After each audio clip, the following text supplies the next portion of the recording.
வணக்கம் சைடெக் நண்பர்களே. இன்றைக்கி வீடியோவில் நம்ம பார்க்க போகிறது என்ன அப்படின்னாக்கா, சைலண்ட் மனிதர்கள் யார், அவங்க ஏன் அப்படி இருக்காங்க, அவங்களுடைய குணாதிசயங்கள் எப்படிப்பட்டவை அப்படின்றத பற்றி பார்க்க போகிறோம்.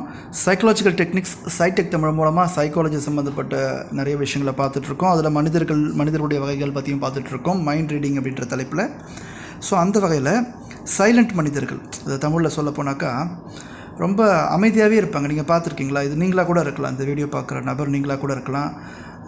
நிறைய பொறுமைசாலியாக, நிறைய அமைதியாக, யாரோடையும் அதிக தொடர்பு இல்லாமல் சைலண்ட்டாகவே இருக்கக்கூடிய நபர்கள். இவங்க ஏன் சைலண்ட்டாக இருக்காங்க? இவங்களுக்கு பின்னாடி என்ன விதமான குணாதிசயங்கள் இருக்குது அப்படின்னாக்கா, ஒரு 6 வகையான குணாதிசயங்கள் இருக்குது. அவைகளை தான் நம்ம இந்த வீடியோவில் பார்க்க போகிறோம். நான் ராஜ்குமார், உளவியல் சிகிச்சையாளர், சைக்காலஜிக்கல் டெக்னிக்ஸ் சைடெக் தமிழ் மூலமாக இந்த வீடியோ நம்ம பார்த்துட்ருக்கோம். இந்த சைலண்ட்டான மனிதர்கள் சைலண்ட்டாக அமைதியாக இருக்காங்க. அதுக்கு காரணம் என்ன? முதல் காரணம் இன்ட்ராஸ்பெக்ஷன் அப்படின்னு சொல்லுவாங்க. இன்ட்ராஸ்பெக்ஷன் அப்படின்னா என்ன அப்படின்னாக்கா, இந்த மாதிரியான நபர்கள் தனக்குள்ளே எழும்புகிற எண்ணங்கள், தாட்ஸ், அதாவது ஃபீலிங்ஸ், இமோஷன்ஸ், தனக்கான நோக்கங்கள், இவைகள்லாம் என்ன பண்ணுவாங்கன்னா, அடுத்தவங்கக்கிட்ட கேட்காம தனக்குத்தானே கேள்விகளை கேட்டுக்கிட்டு தனக்கான கேள்விகளுக்கான விடையை தன்னிடமே யோசித்து தெரிஞ்சுக்கக்கூடிய ஒரு நபர்களாக இருப்பாங்க. நான் சொல்கிறது உங்களுக்கு புரியுதுன்னு நினைக்கிறேன். முதல் நபர்கள் இன்ட்ராஸ்பெக்ஷன் அப்படின்னு சொல்லக்கூடிய நபர்கள், இன்ட்ராஸ்பெக்டிவ் பீப்புள். இவங்க என்ன பண்ணுவாங்க, தனியாக தான் இருப்பாங்க, அதிக நபர்களோட பேச மாட்டாங்க, அதிக நபர்களோட பழக மாட்டாங்க. இவங்க என்ன பண்ணுவாங்க, சைலண்ட்டாக இருப்பாங்க. சைலண்ட்டாக இருந்து என்ன பண்ணுவாங்க, தனக்குள்ளேயே நிறைய கேள்விகளை கேட்டுக்கிட்டு அந்த கேள்விகளுக்கான விடையை வேறு புத்தகங்களிடமிருந்தோ அல்லது வேறு மனிதர்களிடமிருந்தோ கேட்க மாட்டாங்க. இது என்ன, ஏன் அப்படின்னு மற்றவங்ககிட்ட கேட்காம தனக்குத்தானே கேள்விகளை கேட்டு தானே அதுக்கான விடையை தெரிஞ்சுக்க முயற்சி பண்ணுவாங்க. அந்த விடைகள் மூலமாக, அந்த கேள்விகள் மூலமாக தன்னை எப்படி இம்ப்ரூவ் பண்ணிக்க முடியும், செல்ஃப் மோட்டிவேஷன் எப்படி கொடுத்துக்க முடியும், செல்ஃப் டெவலப்மெண்ட் எப்படி பண்ண முடியும், செல்ஃப் இம்ப்ரூவ்மெண்ட் எப்படி பண்ண முடியும், தன்னைத்தானே எப்படி உத்வேகப்படுத்திக்க முடியும்னு தானே கேள்விகளை கேட்டு தானே அதுக்கு பதில்களை சொல்லக்கூடிய நபர்களாக இருப்பாங்க. இவங்க தான் இன்ட்ராஸ்பெக்டிவ் பீப்புள் அப்படின்னு சொல்லக்கூடிய முதல் நபர்கள். இப்போ ரெண்டாவது நபர்களை பற்றி பார்ப்போம், சரிங்களா? ஸோ இவங்க யார் அப்படின்னாக்கா, ஹைலி சென்சிட்டிவ் பீப்புள்னு சொல்லக்கூடியவங்க. அது யார் ஹைலி சென்சிட்டிவ் பீப்புள் அப்படின்னாக்கா, ஹெச்எஸ்பி அப்படின்னு சொல்லக்கூடிய நபர்கள். இவங்க ஹைலி சென்சிட்டிவ் பர்சனாலிட்டி பீப்புள்னு சொல்லுவாங்க. இவங்க எப்படின்னாக்கா, அந்த உணர்ச்சிகள் வசப்படும் நபர்கள் அப்படின்னு நம்ம சொல்லலாம். இவங்களுக்குள்ளே எப்பயுமே ஒரு அவேர்னஸ் இருந்துக்கிட்டே இருக்கும். தன்னை சுற்றி இருக்கிற நபர்கள் தன்னை பார்க்குறாங்களா, தன்னை எப்படி பார்க்குறாங்க, அவங்க தன்னை எப்படி பார்க்கணும் அப்படின்றதுல எப்பயுமே ஒரு அவேர்னஸ், ஒரு விழிப்புணர்வு நிலை இருந்துக்கிட்டே இருக்கும். ரொம்ப அமைதியாக இருப்பாங்க, ரொம்ப எச்சரிக்கை உணர்வோடு இருப்பாங்க. தன்னுடைய இமோஷன்ஸை யார்ட்டையும் காட்டக்கூடாதுன்றதில் ரொம்ப கவனமாக இருப்பாங்க.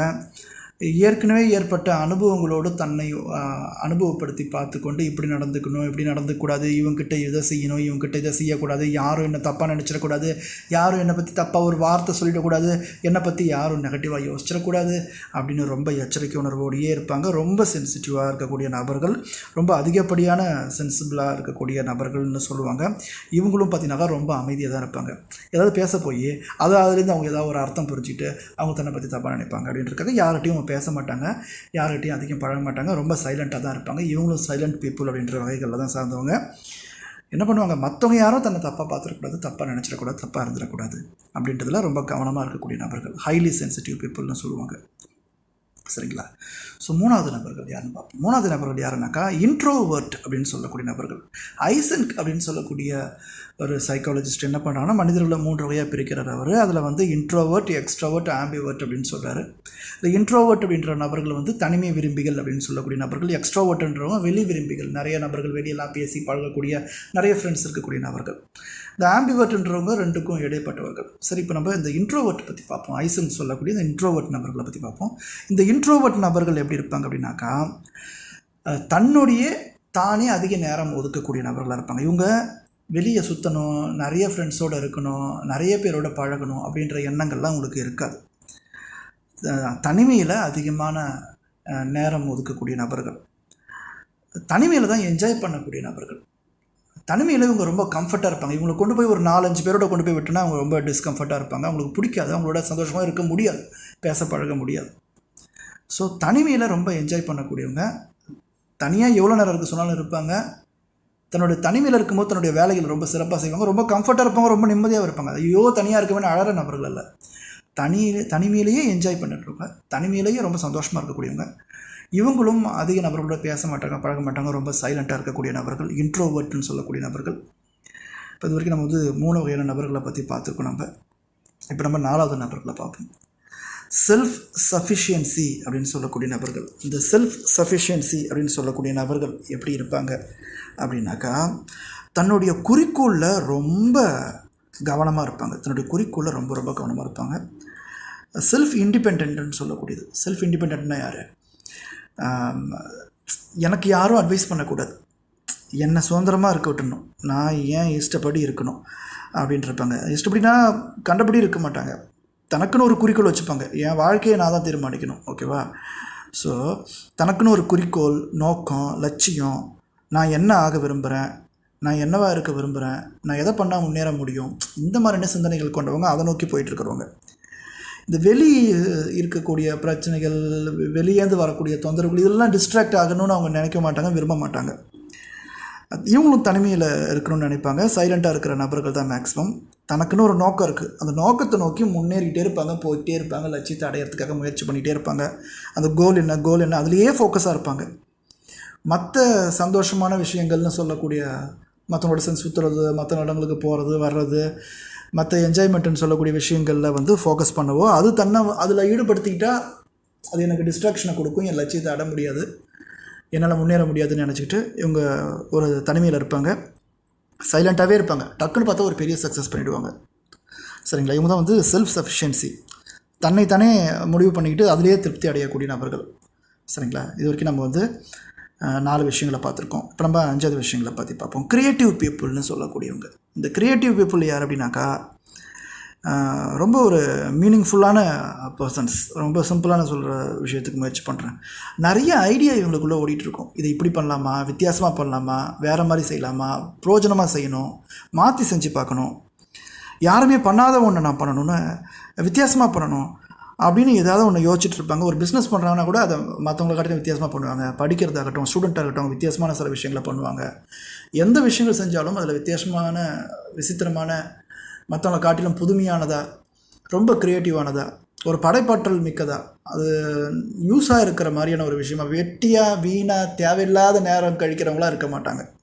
பிரயோஜனமான ஒன்றா, மற்றவங்களுக்கு பயன்படக்கூடிய ஒன்றா, புதுசான ஒன்றா செய்யணும்னு நினைப்பாங்க. அது சம்மந்தமாக இவங்க யோசிச்சுட்டு இருப்பாங்க, அது சம்மந்தமாக க்ரியேட் பண்ணிகிட்டு இருப்பாங்க, அது சம்மந்தமாக தன்னுடைய கோல்களை, லட்சியங்களை நிர்ணயிச்சுட்டு யோசிச்சுட்டு இருப்பாங்க. இவங்களும் ரொம்ப சைலண்ட்டான பீப்புள் தான், சைலண்ட்டாக தான் இருப்பாங்க, தனிமையில் தான் இருப்பாங்க, ஓகேங்களா? ஸோ இது வரைக்கும் நம்ம ஒரு 5 விஷயங்கள் பார்த்துருக்கோம், ஓகேங்களா? இப்போ நம்ம 6வது விஷயம் பார்ப்போம், ஓகேங்களா? அப்ரோச் ஃபார் டீப் கனெக்ஷன் அப்படின்னு சொல்லுவாங்க. Deep connective people. இந்த டீப் கனெக்டிவ் பீப்புள்னால் யார்?